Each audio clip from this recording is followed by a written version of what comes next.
बिस्मिल्लाहिर्रहमानिर्रहीम। अस्सलामु अलैकुम वरहमतुल्लाहि वबरकातुहू। स्टूडेंट्स, लास्ट लेक्चर में हम लोगों ने प्रॉपर्टीज़ ऑफ जी ट्रांसफॉर्म पढ़ी थी। आज के लेक्चर में हम नया टॉपिक पढ़ने जा रहे हैं जी ट्रांसफॉर्म से relevant. This is known as rational Z transform. ठीक है, what is rational Z transform? Let's say अगर हम किसी टाइम डोमेन सिग्नल को फ्रीक्वेंसी डोमेन सिग्नल बनाने के लिए उसका जी ट्रांसफॉर्म लें और हमारे पास जी ट्रांसफॉर्म इस तरह आए,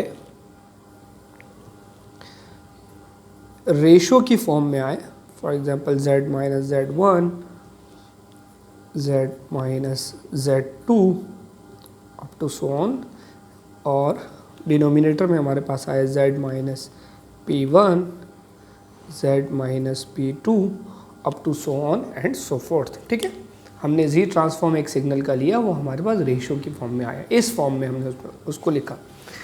तो यहाँ पर इस एक्सप्रेशन के अंदर आपको नज़र आ रहा है कि ये जो z1, z2, z3 इस तरह की टर्म्स होंगी, इन टर्म्स को जो है, फॉर एग्जांपल ये जो z1 है, z1, z2, z3 इस तरह की जितनी भी टर्म्स होती हैं, इन टर्म्स को हम अमूमी तौर पर नाम देते हैं ज़ीरोज़।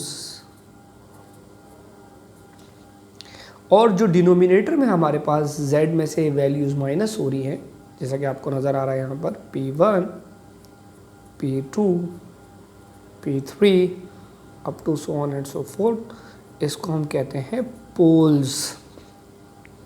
अब ज़ीरोज़ और पोल्स का मतलब क्या होता है? तो सबसे पहले तो हम बात करते हैं ज़ीरो की। ज़ीरोज़ जो हैं अब वो क्या होते हैं, मैं इसको बल्कि लिख देता हूँ, the value of z at which the whole expression becomes zero is known as zero. ठीक है, और अगर मल्टीपल होंगे तो उसे कहेंगे ज़ीरोज़।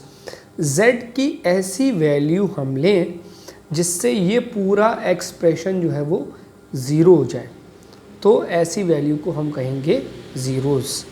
जैसे फॉर एग्ज़ाम्पल, अगर हम z को z1 के बराबर ले लें, ठीक है, फॉर एग्ज़ाम्पल इस एक्सप्रेशन में एज एन एग्ज़ाम्पल अगर हम z को z1 के बराबर ले लें, तो फिर आप देखिए ये एक्सप्रेशन हमारे पास जो बनेगा, ये वाला एक्सप्रेशन, ये होगा x of z is equals to g।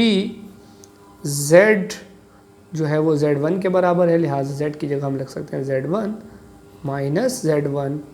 ठीक है, इसी तरह z1 minus z2 divided by z1 minus p1, z1 minus p2 up to so on and so fourth.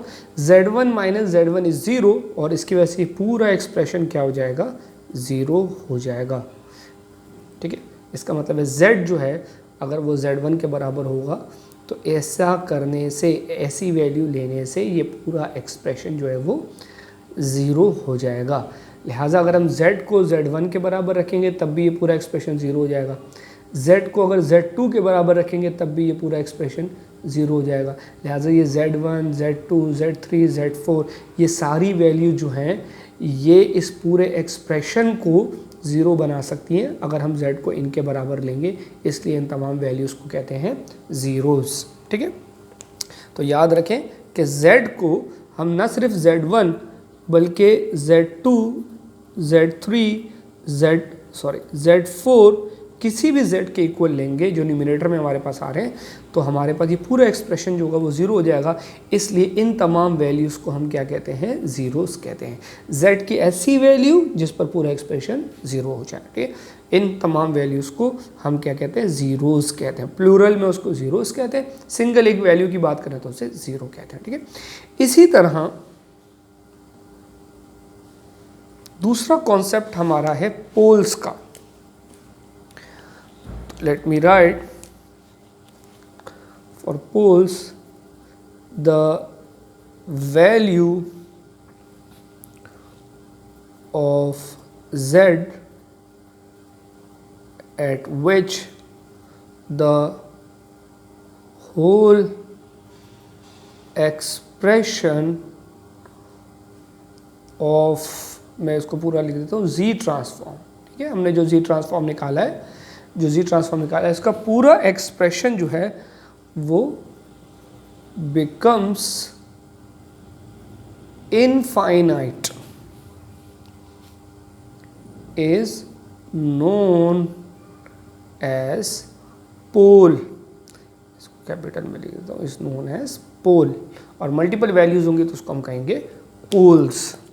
जैसे फॉर एग्जांपल अगर हम इस एक्सप्रेशन में z को इक्वल कर दें p1 के, ठीक है, जो डिनोमिनेटर में हमारे पास ये जो टर्म्स आ रही हैं इसको हम p1 के इक्वल कर दें, तो अब आप देखिए कि ये एक्सप्रेशन क्या बनेगा, x of z is equals to g p1 minus z1 p1 minus z2 divided by p1 minus p1 p1 minus p2 up to so on. So x of z would be equals to, ये term तो हमारे पास as it is आ जाएगी p1 minus z1 divided by, ये term zero हो जाएगी और ये ज़ीरो होने की वजह से ये पूरा एक्सप्रेशन ज़ीरो हो जाएगा, लिहाजा यहाँ ज़ीरो आ जाएगा। And something divide by zero is infinity, is infinite. तो z की वैल्यू अगर मैं p1 रखता हूँ तो ये पूरा एक्सप्रेशन क्या हो जाएगा, इन्फिनिटी हो जाएगा। इंटरेस्टिंगली अगर हम z की वैल्यू p2 लें तो देखिए यहाँ p2 रखेंगे तो p2 माइनस p2 ज़ीरो, ये पूरा ज़ीरो हो जाएगा और ये पूरा एक्सप्रेशन दोबारा इन्फिनिटी हो जाएगा।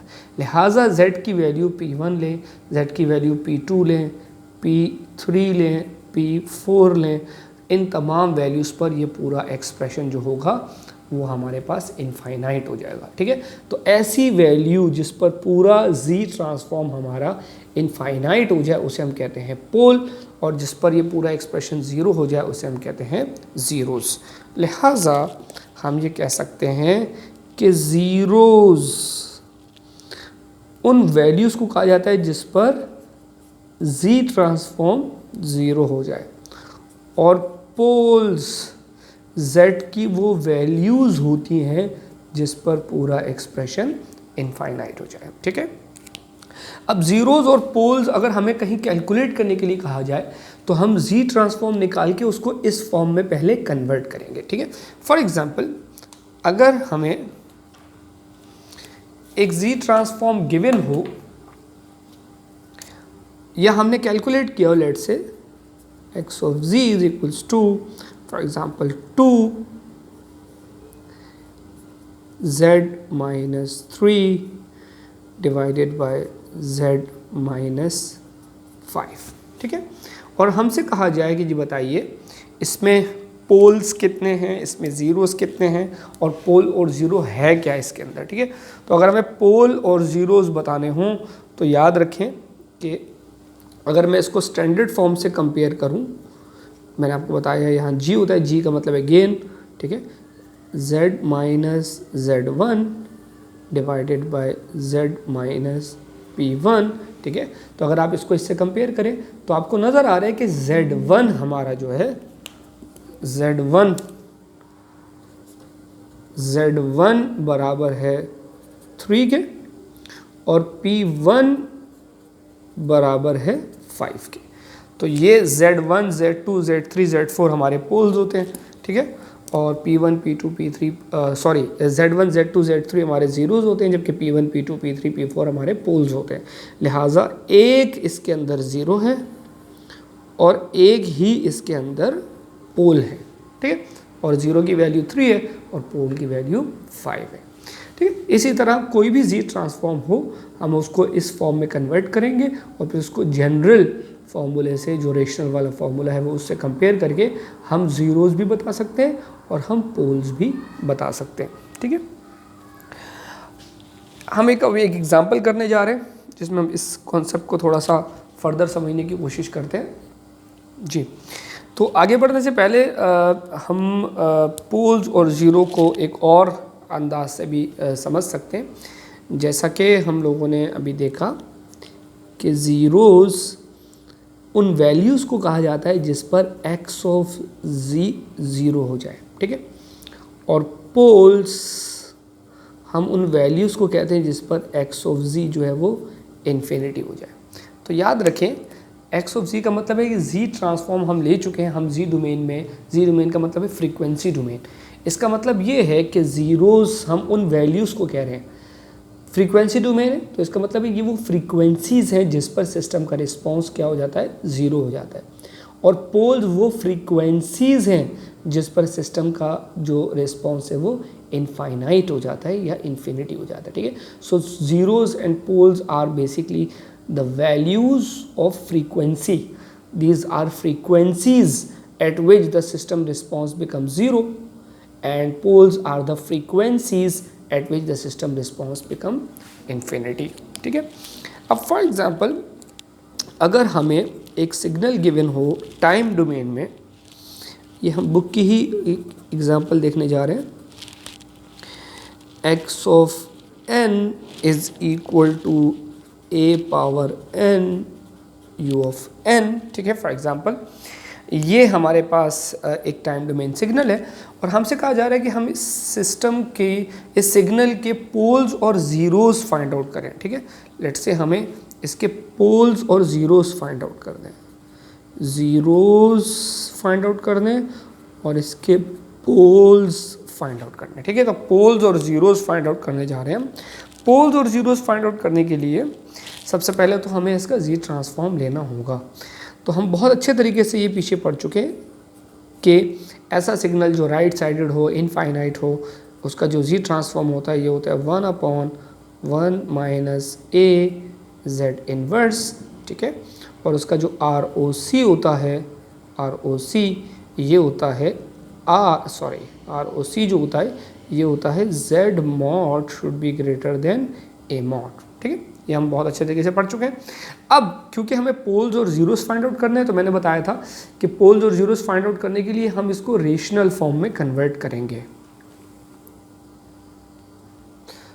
यानी हम इस फॉर्म में इसको कन्वर्ट करेंगे। ठीक है, तो आप देखिए इस एक्सप्रेशन को अगर हम इस तरह लिखें, x of z is equal to 1/1 minus a z inverse, अगर मैं इसको z से मल्टीप्लाई और z से डिवाइड करूं तो ये हो जाएगा z डिवाइडेड बाय z1 ज़ा z, और z को इससे करेंगे तो यहाँ a रह जाएगा, इनवर्स और 1 आपस में कैंसिल आउट हो जाएंगे। ठीक है, इसको हम ऐसे भी लिख सकते हैं z minus 0 divided by z minus a। ठीक है, this is x of z। अब अगर आप इसको इससे कंपेयर करें तो देखें g की जगह तो इसका मतलब यहाँ 1 लिखा हुआ है, ये हमारा जो होगा ये होगा 0, ये हमारा 0 है जिसको हम z1 कहेंगे। ठीक है, z1, और ये हमारा पोल है जिसको हम p1 कहेंगे। इसका मतलब ये है कि z1 की वैल्यू 0 है जबकि p1 की वैल्यू a है। तो इसमें हमने देखा कि हमारे पास जो 0 है उसकी वैल्यू 0 है और जो पोल की वैल्यू है ये a है। इसको ग्राफिकली हम किस तरह एक्सप्रेस करते हैं तो याद रखें, जब हम जी डोमेन में होते हैं, हम पिछले लेक्चर्स में देख चुके हैं, तो जी डोमेन में यहाँ हमारे पास रियल वैल्यूज़ ऑफ z आ रही होती हैं, यहाँ इमेजिनरी वैल्यूज़ ऑफ z आ रही होती हैं। ठीक है, और हम अगर इसमें एक रिंग आरओसी की जब हम बात करते हैं तो आपको अगर याद होगा तो हम लोगों ने एक्सटीरियर इसके लिए पढ़ा था कि z mod greater than a mod, इसका मतलब है एक्सटीरियर ऑफ सर्कल।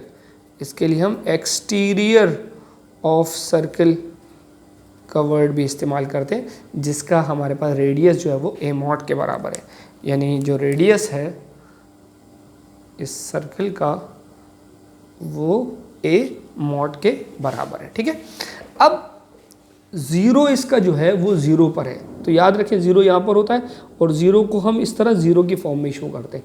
ये Z1 की वैल्यू आ गई। ठीक है, और पोल इसका जो है वो A पर है, तो याद रखें कि पोल इसका जो A पर है, तो हमें नज़र आ रहा है कि ये जो पोल की वैल्यू है ये रियल है और पॉजिटिव है। ठीक है, तो ये हमारा रियल एक्सिस है, तो इसका मतलब है कि जो रियल एक्सिस पर पोल होगा वो a के बराबर है। तो हम अगर हम एज्यूम कर लें कि यहाँ से यहाँ तक की लेंथ a है, तो ये हमारा पोल होगा। पोल को हम क्रॉस के सिंबल से शो करते हैं, दिस इज P1। ठीक है, and remember this is P1 is equal to a। P1 is equal to a, हम यहाँ एज्यूम करें कि यहाँ से यहाँ तक जो डिस्टेंस है ये क्या है, a है। डेफिनेटली कुछ स्पेसिफिक वैल्यू नहीं है, जेनेरिक वैल्यू है, तो उसको हम जनरलाइज करके डिफाइन कर सकते हैं। ठीक है, तो इस तरह अगर हमें कोई सिग्नल गिवन हो और हमें उसके पोल्स और जीरोस हमसे पूछ लिए जाए, तो हम पहले उसका जी ट्रांसफॉर्म लेंगे, उसको प्रॉपर जो है वो फ्रैक्शन में कन्वर्ट करेंगे और उसके बाद हम उसको जनरल फार्मूले से कंपेयर करेंगे। जनरल फार्मूले में याद रहे यहाँ पर z माइनस Z2 भी होता है और यहाँ z माइनस P2 और इस तरह आगे कंटिन्यू चलता जाता है। ठीक है, इससे कंपेयर करके हम पोल्स और जीरोस निकालेंगे और फिर उन पोल और जीरो को लोकेट हम कर सकते हैं ROC के ग्राफ के ऊपर। पोल को याद रखें कि ज़ीरो के सिंबल से शो किया जाता है। ठीक है, और ज़ीरो को ज़ीरो के सिंबल से शो किया जाता है और पोल को हम क्रॉस के सिंबल से शो करते हैं। ठीक है, हम इसका रिवर्स भी कर सकते हैं। अगर हमें किसी सिस्टम का पोल और ज़ीरो पता हो तो हम उस सिस्टम का इम्पल्स उस सिस्टम का जी ट्रांसफॉर्म भी निकाल सकते हैं और फिर उसको टाइम डोमेन में लेकर जाकर टाइम डोमेन सिग्नल भी कैलकुलेट कर सकते हैं। जैसे हमने इस टाइम डोमेन सिग्नल को आगे बढ़ाया, जी ट्रांसफॉर्म लिया, पोल ज़ीरो निकाले और फिर हमने एक ग्राफ ऑब्टेन किया, तो इस ग्राफ की मदद से हम रिवर्स चलकर दोबारा इस सिग्नल तक भी पहुंच सकते हैं। इसके लिए अब हम एक एग्जांपल करने जा रहे हैं।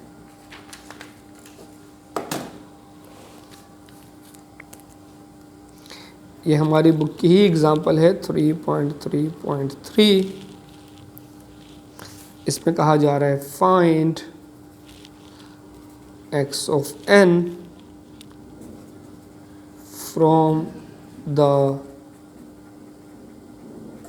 फॉलोइंग। ठीक है, और इसके साथ साथ हमें एक ग्राफ गिवन है। इस ग्राफ में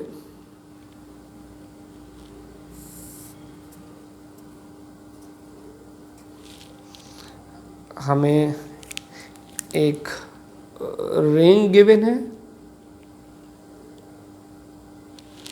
इस रिंग का जो रेडियस है वो r है।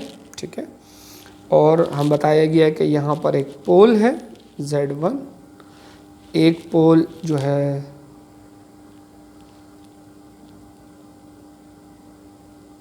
वो इनके इंटरसेक्शन पर है, एक पोल यहाँ पर है जिसको कह रहे हैं Z2, और यहाँ एक क्रॉस लगा हुआ है जैसे ये P1 कह रहे हैं, और यहाँ एक क्रॉस लगा हुआ है जैसे ये P2 कह रहे हैं। ठीक है, और याद रखें इसको ये ओमेगा नॉट कह रहे हैं और इसे ये माइनस ओमेगा नॉट कह रहे हैं। ठीक है, ये हमें ग्राफ गिवन है और इस ग्राफ की मदद से हमें जो है वो x ऑफ n कैलकुलेट करना है। तो सबसे पहले तो याद रखें कि हम अगर जनरल फार्मूला लिखें तो जनरली हमारे पास जो फार्मूला होता है जी ट्रांसफॉर्म का, ये होता है g z minus Z1 z minus Z2 up to so on and divide by z minus P1 and z minus P2 up to so on. तो यहाँ 2 z हैं और 2 p हैं, इसलिए हम इसको यहीं पर टर्मिनेट करेंगे।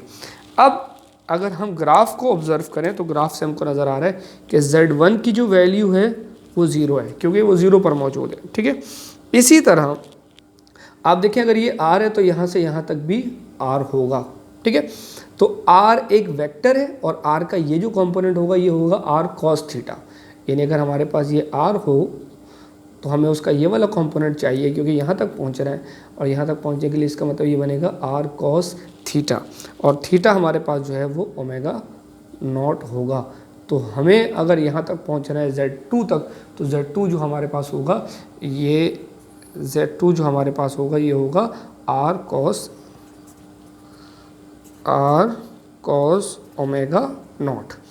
इसी तरह अगर हम P1 की बात करें तो P1 हमारे पास होगा R, और क्योंकि P1 रियल और इमेजिनरी डोमेन के दरमियान है, इसलिए P1 जो होगा उसमें दोनों चीज़ें आ रही होंगी, उसमें रियल भी आ रहा होगा और इमेजिनरी भी आ रहा होगा। तो इसको हम इस तरह लिखते हैं RE⁻j⍵0।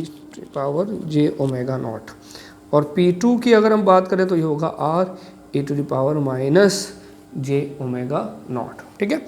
अब इन वैल्यूज़ को, यानी यहाँ ये माइनस था तो इसलिए माइनस में लिख रहे हैं, और ये कॉम्प्लेक्स डोमेन में था इसलिए हम इसको e⁻j⍵0 से शो करते हैं। ω0 इसकी फ्रीक्वेंसी है।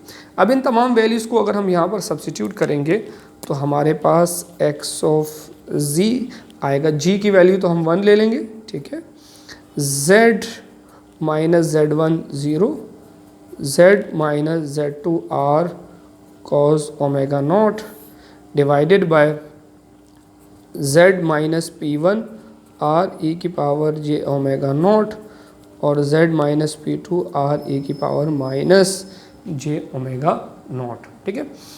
इसको अगर हम फर्दर सॉल्व करना चाहें तो हम इसको फर्दर सॉल्व कर सकते हैं, और हमें जनरली बस करना क्या होगा कि इसको सिंप्लीफाई करना होगा, और सिंप्लीफाई करके कुछ वैल्यूज़ हमें कॉमन लेनी होंगी, और हमारे पास जो फाइनली एक्सप्रेशन बनेगा वो बनेगा x of z is equals to